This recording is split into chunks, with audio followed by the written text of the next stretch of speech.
Assalamualaikum warahmatullahi wabarakatuh.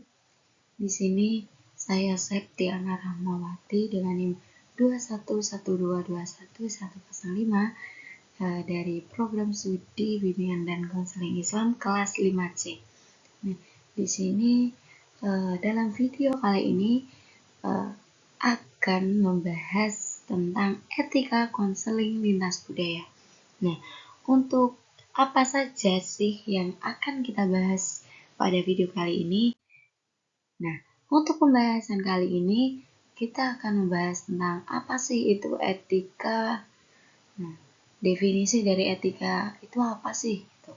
Nah, untuk yang kedua kita akan membahas apa sih itu konseling lintas budaya. Dan yang ketiga kita akan membahas apa sih etika konseling lintas budaya itu.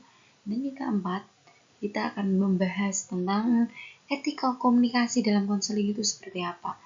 Oke, video selanjutnya, berikutnya, sebelum kita melangkah lebih jauh, alangkah lebih baiknya kita harus tahu dulu nih, apa sih itu etika, kayak gitu ya.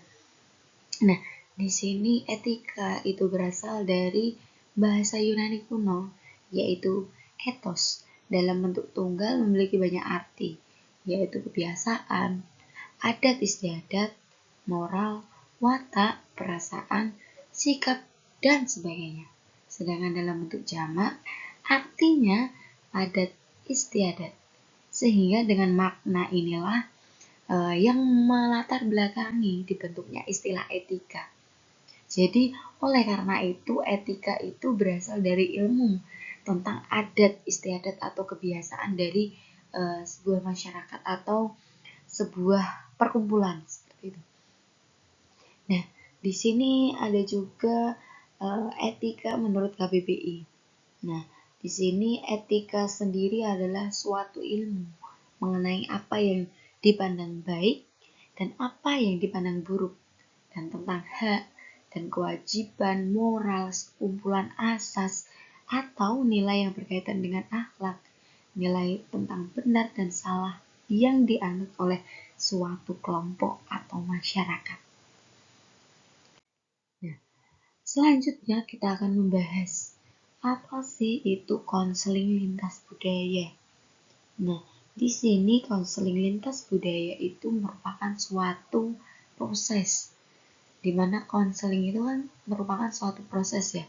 Nah, di sini disambungkan lagi konseling lintas budaya. Nah, di sini konseling lintas budaya berarti proses mengemukakan dalam konseling lintas budaya atau sebuah kebudayaan atau kultur yang meliputi tradisi, kebiasaan, nilai, norma, bahasa, keyakinan, dan berpikir yang telah berpola dalam suatu masyarakat dan diwarisi dari generasi ke generasi serta memberikan identitas pada komunitas itu. Jadi kebudayaan itu melekat pada suatu masyarakat dan itu turun-temurun sifatnya. Nah, di sini kita sebagai konselor harus mempelajari etika ketika kita melakukan konseling dalam suatu lintas budaya. Nah, di sini bagaimana sih cara agar berjalan efektif saat konseling? Nah, di sini konselor harus dituntut. Nah, di sini konselor itu dituntut untuk memiliki kepekaan budaya, peka terhadap budaya konseling, dan melepaskan diri dari bias-bias budayanya. Jadi di sini seorang konselor harus peka, harus dituntut untuk peka terhadap kebudayaan konseling kita nantinya dan mengerti dan dapat mengapresiasi budaya dari konseling dan memiliki keterampilan yang responsif secara kultural. Jadi di sini ketika kita sudah menjadi konselor, kita dituntut untuk itu. Nah, di sini ada pula etika komunikasi. Ketika kita melakukan konseling lintas budaya. Nah, karena apa? Komunikasi ini sebagai inti dari pemberian layanan konseling tadi. Jadi di sini komunikasi itu diibaratkan sebagai jantung dari sebuah proses konseling. Jadi di sini jika konselor memiliki kemampuan berkomunikasi secara efektif, maka komunikasi akan memberikan beberapa efek dari proses konseling tadi. Nah, di sini etika komunikasi seperti apa sih? Etikanya itu tadi, teman-teman. Kita harus peka terhadap budaya konseling. Seperti ketika kita berada di budaya kita sendiri berwatak tinggi konteksnya, atau konteksnya tinggi dalam suara.